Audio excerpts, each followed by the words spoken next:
What's up, everybody? Welcome back to the Student Section Podcast, where I'm your host, Quise, joined by my co-host, Kevo. J-Liz. In today's show, like I say every show, we got a lot to talk about and a lot to discuss. So it is March, and that means the craziness is here, the madness is here, and we're at the Sweet 16 right now. So we have a graphic that I want to pop up of all the teams remaining in the tournament. And Kevin, I kind of want to ask you first, what teams kind of stand out to you off the bat? Arizona. Arizona is just a consistent team. I have them winning the whole tournament. They've been looking pretty good. I would also say Michigan. Michigan is also doing really good on their side of the region. One team that was kind of scaring me a little bit was Duke in the first round against a 16th seed Siena, who was just running a 5-man rotation. They didn't have any subs. So it's like you have a 16th seed literally leading the whole way against the number 1 Duke that's been ranked the whole season, and you just see these people actually trying really hard, and I almost saw the upset happening because it's like they were leading, but then Duke takes it away at the end. But that was like a little bit of a scare for everyone that wanted like a perfect bracket. You know, probably a lot of people had them in the Final Four. I did. I don't really have them winning it, but I have them in the Final Four for sure, and I think they're in my championship. But no, that was just a little bit of a weird one. But Arizona looks good to me, man.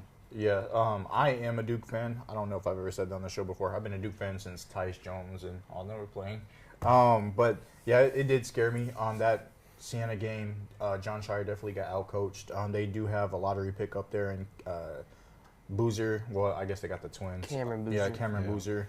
And Isaiah is hooping really good. And I think they'll get the W tonight.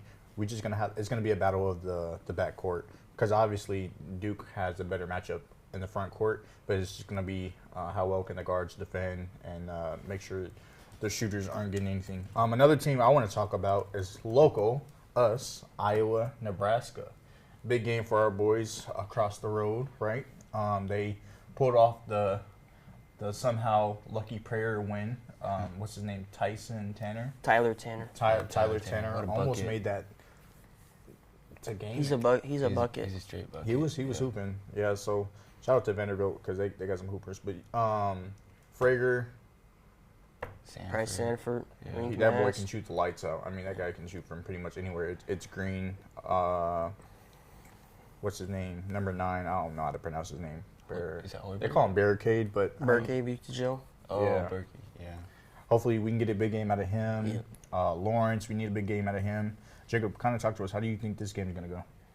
I think Huskers match up really well. I think Iowa kind of got lucky to beat Florida, even though they came through with the win. That was very good for them. But Bennett Sturtz, their star point guard, he shoots 0 for 9 from 3.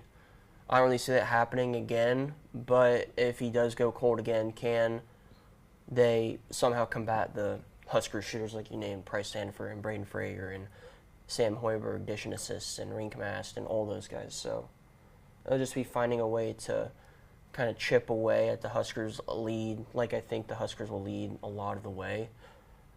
But, yeah, I mean, they split the 2 regular season games. They both won at home.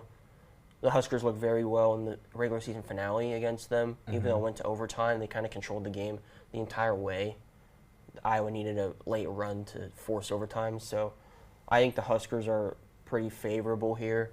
I got them winning by at least 7 or 8 points tonight. I think where it goes with the Huskers is, like, as we watched them play Vanderbilt, they came out very strong in the beginning of the game, and then I want to say as the third quarter began, they were kind of slouching. Vanderbilt was slowly starting to make a comeback. But if it wasn't for Hoiberg's putback and his rebound, we'd be talking about Vanderbilt being here right now as we speak, guaranteed. Yeah. So Nebraska's got to have a big game for sure. I got Nebraska winning. I know a lot of people don't have them making it past Iowa. Do you guys have them making it, or? I got the Huskers in this one. I have them too. Okay. Yeah. Okay. And another person I want to talk about, another team is, which I also believe the winner out of this game will be the winner of the championship, the whole tournament, which is Arizona, Arkansas. You got who I think top 3 pick over there, Darius Acuff Jr., who's, in my opinion, John Calipari's best guard he's ever coached as a freshman, hooping, putting up numbers. Yeah, over Shea. And I think Arkansas will upset Arizona. I agree with you. I've heard a lot of people like whoever wins that game is potentially the next Natty winner. But I mean, Darius Acuff has been turning up. when I was making the bracket, I originally had Arkansas going all the way in the Final Four, but this one was like my toughest decision just because, like I said earlier, Arizona's so consistent. But then I also heard about Arkansas having Darius Acuff Jr., who's been putting up numbers, and now he's kind of got their proof from AI.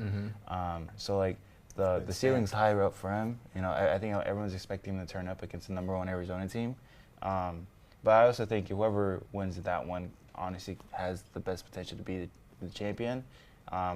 That said, they might have to go against Michigan, who's also doing pretty good on their side of the bracket. They're going against Alabama. I think that one's going to be a high-scoring game. Honestly, I could maybe see Alabama pulling off an upset. They got a top 10 pick in there also, but they're just very fast-paced and they can score a lot.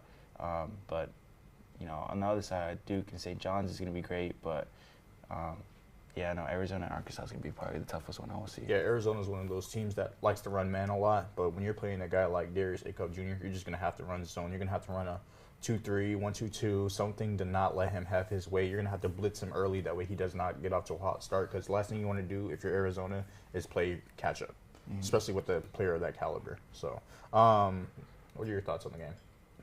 On the Arizona game, I don't see them losing to anybody. I think they're probably the national title favorite based on the first two games. They trounced on Long Island in the first round, and they beat Utah State pretty bad in round of 32. So I just think they've been the most consistent team overall during the regular season. They had that little hiccup in the month of February where they lost 2 straight games, but since then and then before then, they beat teams like Florida. They beat UConn. They're beating up on Big 12 teams like Houston, Iowa State, Texas Tech, all those teams. So I don't know, especially in that side of the bracket in the West region. I don't see Arkansas beating them. I don't see Purdue beating them. I especially don't see Texas beating them. Yeah. But once they get to the Final Four, it's kind of up in arms with the likes of Duke and Michigan and Iowa State, Houston, probably. Illinois, whoever makes it from that Midwest region. So it'll be interesting to see. But I do see Arizona moving on to the Elite Eight this weekend. Yeah, I definitely say this year, when it comes to college as a whole, it's probably been one of the better player drafts going to the NBA. Like you got AJ DeBanza, Darius Acuff Jr., Cameron Boozer, Darren Peterson. Yeah, the guard out of Kansas, right? Yeah. Who else?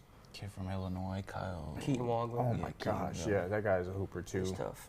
I mean, if I was a GM, I would actually be struggling because I wouldn't know who to pick because there's just so much talent, and that's why I kind of like March Madness, because any given night, any team can win, any coach can get outcoached, and any player can just erupt for an absolute masterclass of a performance. So, yeah, another team I kind of want to let you guys dive into is the UConn-Michigan State.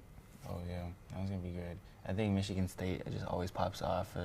This March Madness, they've been doing really good. I think in my bracket I had that matchup right, and I have Michigan State going through. I just think they always turn up for this type of tournament.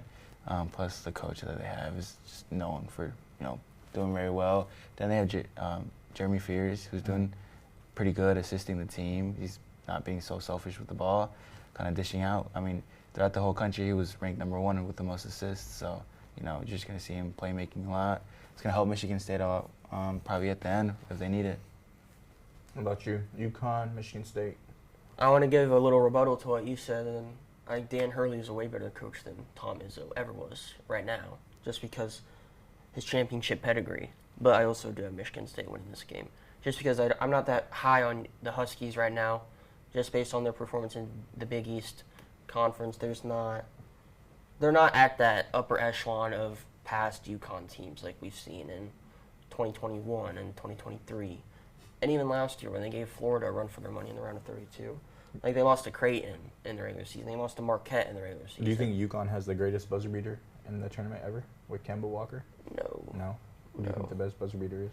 That wasn't in the March Madness. That was in the conference tournament. Best buzzer beater in college? I'll probably say Vanilla. The best buzzer beater, I would say, is Jalen Suggs, Gonzaga, Oh, 2021 versus UCLA. I remember that one. And he jumps on the scores table after.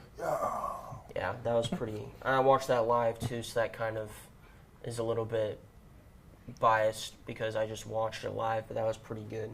But, yeah, back to Michigan State. Like you said, Jeremy Fears is playing out of his mind right now. And I'm sure we'll see a couple poster dunks from Cohen Carr along the way. Okay. I did have UConn losing to UCLA in the round of 32. Unfortunately, that didn't happen, but I do have them losing to Michigan State. Yeah, my bracket is cooked because I had Kansas going to the Final Four and stuff. So, yeah, I'm cooked. This boy don't know ball. Oh, okay. Final seconds. Who do you got taking it all the way? I know you said it earlier, but just say it again. I'll go Arizona. I have Arizona in the final. All right. You know me, loyal to my Blue Devils. I got Duke. I got Michigan, but I also think Duke could win, and then the other one seed Arizona. I'm interested to see that Duke and St. John's matchup. We didn't really talk about that. Yeah. People are calling St. John's upset, but I don't really see it. They shot 36% from the field versus Kansas, so I think Duke takes it. Yeah, we'll find out tomorrow, 6:10 p.m. tomorrow. So stay tuned. Coming right back, talking about the NFL draft. Stay tuned.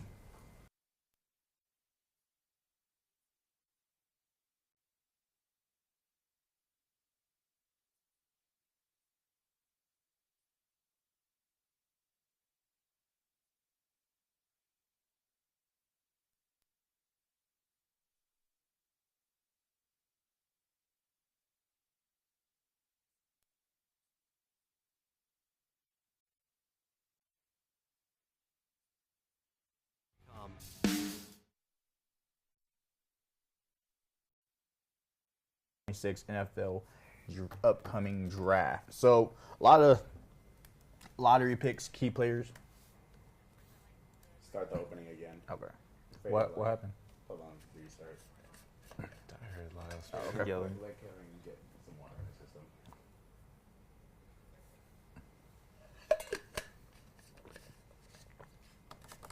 Thank you. Immediately gets a drink. He took a sip after you were done, bro. Immediately gets a sip right after He you. didn't even use the straw. God, He didn't even use the The straw. allegations is crazy right now. Did you not, bro? Did you? Yeah, we're good. Did you not see him go like this and take a drink from here? I was thirsty. It's my water. Yeah, thirsty. That's it. Getting fucked over. One. Jesus. Welcome back to the Student Section Podcast, where we are talking about the NFL Draft 2026. A lot of lottery picks, a lot of good talent that we want to take a deep dive into. I just kind of want to read you guys the order of the top 10 teams and their picks. So number 1, the Las Vegas Raiders are picking number 1. Number 2 is the New York Jets. Number 3 is the Arizona Cardinals. Number 4 is the Tennessee Titans. Number 5 is the New York Giants. Number 6 is the Cleveland Browns. Number 7 is the Washington Commanders. Number 8, New Orleans Saints. Number 9, your Kansas City Chiefs. And number 10, the Cincinnati Bengals. So lottery picks are anyone that goes in the first round, particularly 1 through 10. That's why I named all those 10 teams. A lot of good talent to look out for this year, right? Fernando Mendoza, Jeremiah Love. Anyone else I'm missing? Carnell Tate, Arvell Reese. Yeah, I want to see where Caleb Downs goes, just because I think he's the consensus top safety in the draft. I think he probably could have went top 5 if he declared last year, but obviously he transferred from Bama to Ohio State, turned in another outstanding season. Obviously it didn't end well for the Buckeyes, but I think he's still a projected top 10 pick. I don't know how he's. I think he's in the late 10s. I think he's projected to the Bengals right now. I pulled it up on ESPN. It says that for a mock draft, they have him number 5 for the New York Giants. Really? I got Really? CBS, and he's at number 10. Really? Which I think that's way too low. I think he's probably closer to that 5 range. Yeah. I think if you're the Giants, you probably go for a wide receiver. So, but you said you have him going to the. I think the Giants could definitely use him. I think the Yeah. Giants could use anybody, though. I think they could use a Carnell Tate. They could use a Jordan Tyson. They could use pretty much anybody. They could use Jeremiah Love, too. I think he might go to the Titans at number 4. But they might go for positional value with Arvell Reese if he falls, or a David Bailey, or even Caleb Downs. I mean, anybody could use the safety. Didn't the Titans just sign a running back? Who? Let me see. I see, while you're looking that up, I see that the Washington Commanders, the 7th pick, have Jeremiah Love. That's who they have picking them up. I mean, that's what I saw. What did you see on your side for the mock draft where they had Jeremiah Love? I also have Love at 7 with Washington Commanders. Okay. Yeah, the Titans just signed a running back called Julius Chestnut to a 1-year deal. I've personally never heard of bro. No disrespect to bro, but I probably still take He's a been on the positional team. player. He's been on the team for a while. Oh, so this is a resign? He's more of a special teams guy, if anything. So I do think Oh. Jeremiah Love's in play for that number 4 pick. That's probably as high as he'll go. I don't see him going to the Titans. He'll probably go to, like Kevin said, the Commanders, maybe the Giants at 5 if they want to. But I also feel like they could trade back and get him at like 7 or 8, and maybe get a second-round pick or something for that number 5 overall pick. Did you guys see the controversy of like them saying that Ty Simpson is a better quarterback than Fernando Mendoza? Yeah, I did. And how like it's not that much of a gap as people think. Yeah, I think just because he went to Alabama, it's just everyone's known for, or QBs are known to be produced from Alabama. Mm-hmm. So I guess maybe just him being an Alabama quarterback and then having a decent amount of like sort of good wide receivers. But I liked Fernando Mendoza, but Ty Simpson isn't bad either. But I don't know if I'll put him in the same rank as Fernando Mendoza right now. But I think he will get drafted pretty early in the draft, too. Yeah, obviously Fernando Mendoza had an amazing year, Heisman, right? I don't think a lot of people respect the Big Ten as well as they do with the SEC, and I think that kind of downplays his pedigree. But Ty Simpson, you know, playing over there in Alabama, having an amazing year as well, but I just don't see any way that the Raiders take Simpson over Mendoza. No. Definitely not. But I do think Simpson could be a late first rounder. I think teams like the Steelers could take a chance on him, kind of like they did with Kenny Pickett a couple years ago. I think the Rams could draft him. He could kind of sit behind Matthew Stafford for a year and then take over the reins, kind of like a Jordan Love situation from a couple years back. Yeah. But like you said, Big Ten kind of gets underappreciated. The last 3 national champions have all come from the Big Ten. Exactly. And 3 different teams from the Big Ten: Ohio State, Michigan, Indiana. So they're kind of running college football right now, if I'm being honest. But yeah, and then to what Kevin said, that Alabama's producing the quarterbacks, but not a lot of them have turned out to be quality NFL quarterbacks. Yeah, Tua, A.J. McCarron in the Jalen. mid-2010s, he didn't really do anything. Like you said, Tua, Bryce Young. Yeah. Right Jalen now, Hurts is Jalen okay. Hurts is the best one, but then again, he transferred to Oklahoma for his final season. Right. So, Yeah. is he really a Bama quarterback? Obviously, he went to Bama. but Yeah. He was the backup a lot. I think Tua just had the Yeah. glory and What's his name? Jalen. no. Jalen Milrow. Yeah, that's what I was saying. but he's a backup right now. Mac Jones is looking to be a backup again, probably. I mean, don't get me wrong. Bama has some good players. They make some good wide receivers, good DTs, linebackers, They a got lot of quality- good running backs. But when it just comes to the quarterbacks, I just can't really think of a top tier name. Yeah, Other than Mac Jones or Jalen Hurts. But I just don't know why their game just doesn't transpire to the NFL. And they have one of the greatest coaches of all time, in Nick Saban. Well, obviously he's not there right now, but a lot of these players that we named played for Nick Saban. So I don't understand why the game doesn't transpire, but who knows? So probably just those stacked rosters. Yeah, Just probably. get too accustomed to playing with Jalen Waddle and Jerry Jeudy and Henry Ruggs all in the same wide receiver room. And then you move on to the NFL and you're playing with, like in the Patriots case for Mac Jones, he's throwing to N'Keal Harry and he's throwing to Jacoby Myers. And not to say Jacoby Myers is bad, but he's not at the tier of Jalen Waddle. yeah, another. I don't know if he's gonna go top 10. Another player I want to talk about is tight end from Oregon, Kenyon Sadiq. He's an athletic, 6-foot tight end that can make these athletic catches. I would love to see him go to my Denver Broncos, but obviously we just did the trade with Miami for Jalen Waddle, so we no longer have that first-round pick. A lot of people will say we paid too much for that pick, but I personally don't think so. I think it's perfect. But with all that being said, I could see the Chiefs maybe trying to make another grab at tight end. I did just see that they signed Travis Kelce to a 3-year deal, which caught me by surprise because I remember one of the other podcasts we were saying how we thought Travis was going to be done, but then he signed the 1-year deal, and then now he signed a 3-year deal. So obviously they think he has a lot left to show, and he has a lot of more gas left in the tank. Other people we got on the screen. We got Carnell Tate, like we discussed earlier. Sonny Styles, linebacker out of Ohio State. Like any other big names that you guys can see going top 10, top 5? I think you named all of them that I'm kind of looking out for, but I just want to preface that Ohio State's kind of running this draft. Oh, yeah. You got Arvell Reese, you got Sonny Styles, you got Caleb Downs, just all these guys, they just continue to produce these top-level talents year in and year out. It's just amazing to me. Yeah, no one's not even mentioning Makai Lemon, wide receiver out of USC, very speedster type of guy. You don't see him going top 10? He's got character issues, bro. What you think, Kevo? Well, I'm a raw sink, bro. no, I was just looking at the. Speaking of Ohio State running it, the projected mock draft. I just see him having 3 through 7. Cardinals, Tennessee, Titans, Giants, Browns, and that's it. All drafting Ohio State players. So yeah, this looks like Ohio State's really running away with it right now for their quality players. We'll see how it goes for the NFL. You know, if they get produced. One player you had to choose right now. He's available. Doesn't matter. For your Pittsburgh Steelers, what player would that be? Dream scenario. Caleb Downs. I'll take Caleb Downs. Okay. Honestly. Yeah, because you guys stacked up on offense this offseason, so Right. I think you guys would be good on the offense.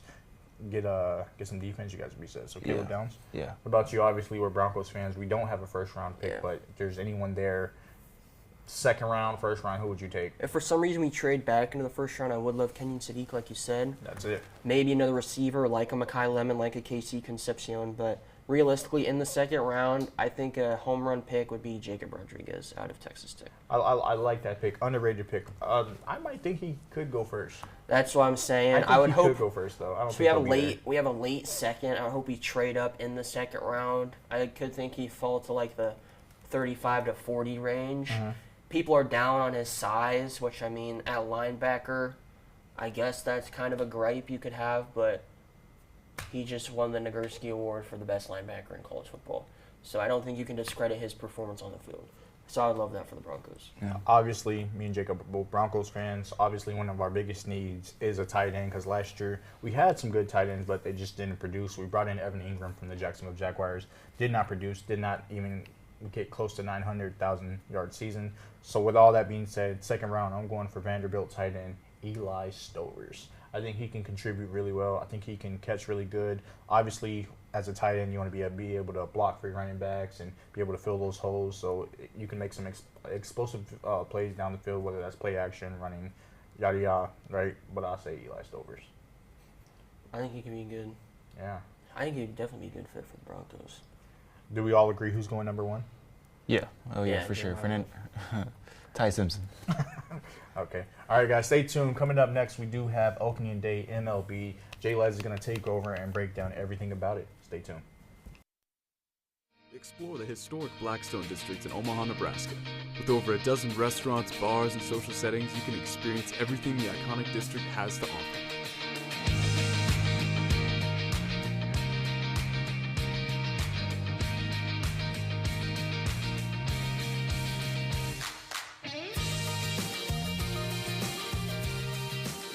Eat, drink, socialize, and enjoy the day or night here in Blackstone. What's up, guys? We're back, and today is a very special day in my heart. It is the best day of the year. No bias at all. It is MLB opening day. Over your birthday? This is my real birthday. Oh, okay. This is where we celebrate baseball This coming is where back. boys become men. Hey, wrap it up. But like I said, today is the real opening day. Last night we had our first game of the regular season. That was the Yankees versus the Giants. I think we all streamed in on that game on Netflix, right? Yeah, we all did. not. Yeah, we all did. Yeah. Don't ask me why the game was on Netflix of all places. There's 3 games that's gonna be streamed on Netflix, right? Yeah, I don't know why though. It's kind of stupid. How Netflix is on the come up, bro. They got the fights on Netflix, the NFL Yeah. games on Netflix. Yeah, we all watched that Jake Paul and Mike Tyson fight. We all watched it live, and Bro, that was there a was master no class masterclass of what. of senior citizen getting beat down. Yeah. But yeah, my Philadelphia Phillies, we got the Texas Rangers tonight, 3:15 Central Time. I think the Phillies take this series in a sweep. I don't think the Rangers are very good at all. I think the Phillies are trying to retool for another apparent postseason run. Hopefully we don't choke in the end again. But Hold on, before you keep going, break down the drip because I'm messing with the hat. You got the Pirates on the shirt. Break down the drip, man. Phillies All-Star Game patch on the front, National League side on the side. Phillies dry fit right here. I mean, How much was the hat? is like 40. Wow. Ladies and gentlemen, he's made it. He's made it. Yeah. Respect, man. All white, too? He's a clean man. Continue, my bad. I had to put it on for the show, man. Mr. PTSO. Oh, Oh, okay. Is that he's what made it. Is that what they're calling me nowadays? But yeah. Carter Lake to a buddy. Why are we doxing me? I'm not. Why are we doxing me? I'm hyping you up. Go ahead. A lot of interesting matchups, though, today on opening day. First game of the day is Pirates versus the Mets. I think the Pirates could be a sleeper team. They kind of retooled on offense. They brought in Ryan O'Hearn. They brought in Brandon Lyle at second base in a trade with the Rays. And they got the man, the myth, the legend, Paul Skeens on the mound tonight. So it'll be interesting to see how they fare against the Mets, who are probably the favorites to win the Phillies division, the National League East. I still think the Phillies will pull it out over the Mets, but it'll be interesting to see, man. I mean, baseball's back. There's a lot of players that are switching teams, a lot of rookies coming up through the system, so it'll definitely be interesting to see how it all plays out. Yeah. How come it's opening day, but there's like a couple games today and then a couple games tomorrow? Isn't it all supposed to be opening day? In the last couple years or so, it's more been like a weekend basis, like opening weekend, more so than opening day. Right. So obviously we had the actual opening day game yesterday, Yankees versus Giants. Yeah. But then we have the main slate of teams playing today. Majority of teams play today, so that's why I call it the actual opening day, because it's the majority of opening day for most teams. But in the Phillies' case, they play today, then they're off tomorrow. Mm-hmm. I don't know why. Then they play Saturday, Sunday. Just kind of weird like that, opening day. They're kind of just trying to get back into the swing of things, no pun intended. Was that good, guys? I'll give you that. That was good. That was good. Yeah, like I said, interesting to see how teams fare in this upcoming season. I know I got my picks for who I think will win divisions, who I think will win awards. I don't know if we want to touch on that at all. First off, for National League, I think the Dodgers will take home both of the major awards. Obviously, yeah. That's the MVP and the Cy Young Award. Mm-hmm. Is it fair to say they probably got the best 3 players in baseball right now on their team? I don't know if I would say that, Best 2 at but least? I think they have the best Pitcher. preseason-wise. I think they have the best chance to win the World Series of any team ever. Okay. Based on their entire team, I think sportsbooks have them at like 25 to 30% chance to win the World Series preseason. Wow. And is it going to be a double peat or a three-peat? It'll be a 3P if they win it. And So- that's never been done before in baseball, or it has? It has been. The last time they did it was the Yankees in the 90s. Oh, so it's been a while. Yeah, so it's been close to 30 years since that point. But I think the Dodgers are definitely the favorites right now. I think the MVP is, no surprise here, Shohei Ohtani. Yeah. I think he Right. could be a potential Cy Young candidate. He's getting back on the mound this year, but I do think it's going to be his Japanese teammate, Yoshinobu Yamamoto. I think Paul Skeens is probably going to be the favorite. I think the Phillies have some guys that could contend for that with Christopher Sanchez, Jesus Luzardo, who they just signed both of them to extensions, which I'm pretty happy about. But I do think Yamamoto is probably my pick to win the National League Cy Young. The reigning MVP for the World Series. Yeah, I mean, I don't think anybody's touching Ohtani. I would say the Phillies got some guys like Kyle Schwarber, Bryce Harper, or even some other guys on the Mets like Juan Soto or Francisco Lindor. But Is it fair to say that Shohei is the best player in baseball and it's by like a mile? definitely right now. Yeah. There's no question. He can do everything. He hits the ball Mm-hmm. hard. He hits for power. He hits for average. He can run the bases. He pitches. And he's an elite pitcher. It's not like he's this below average pitcher that also hits. He pitches at an elite level when he pitches. Suffice to say, because he's been injured the last couple years. But now he's healthy, which is why I think he could be a dark horse for the Cy Young Award. And we haven't had a pitcher win MVP and win the Cy Young Award since Clayton Kershaw in 2014, who's another Dodger. Yeah. So, I mean, again, it'll be interesting to see how it all plays out. Yeah, the MLB is slowly starting to remind me of like the NBA, where like majority of the stars are not from America, even though basketball isn't an American sport, but baseball is, right? So it's kind of like reminding me of that, like, hey, where's our American talent at? You know? Any sleepers that you think can dethrone the Dodgers, but the media is not talking about? anyone you can take it. Do you think Blue Jays can go back as far as I think the they Blue did Jays last- are definitely the favorite to win the American League East. Yeah. I do have another American League team, and that is the Baltimore Orioles. Really? Yeah, they won the division, or they were top of the division 2023 and 2024. Kind of got unlucky last year, if I'm being honest, with injuries. Gunnar Henderson was out for a little bit. Their entire pitching staff was injured, but now they've retooled. They brought in some new guys with Taylor Ward from the Angels. They brought in Pete Alonso from the Mets. He's the all-time home run leader for the Mets, and he's only 28 years old. So I definitely think they're a sleeper. The American League East as a whole, though, is just stacked from top to bottom. Okay, for the last thing to say to our audience, MLB opening day, what should they know? What should they go watch? Phillies versus Rangers, 3:15 Central Time. Christopher Sanchez on the bump. New players for the Phillies. Go watch it. Be there, be square. What about you, Kev? I'm gonna say let's just start off with Dodgers Diamondbacks. We'll see how the champions go. That's a good one. Start off the season. Yes, sir. Yeah. All right. Well, that concludes our show for today. Big shout out to the guys. Big shout out to the women upstairs carrying the show. Shout out to my boy Ivan behind the camera. Shout out to Sean on graphics. Shout out to Zaire that was taking pictures. I did mention it a little bit last week. We did win an award. I really can't say too much, but just know one of these episodes we're going to pop out with the award in our hand. And we just want to say thank you guys for rocking out with the kids, supporting us, and letting our dreams come true. So Yes, sir. with all that being said, like, comment, and subscribe, and we'll see y'all in the next one. Peace.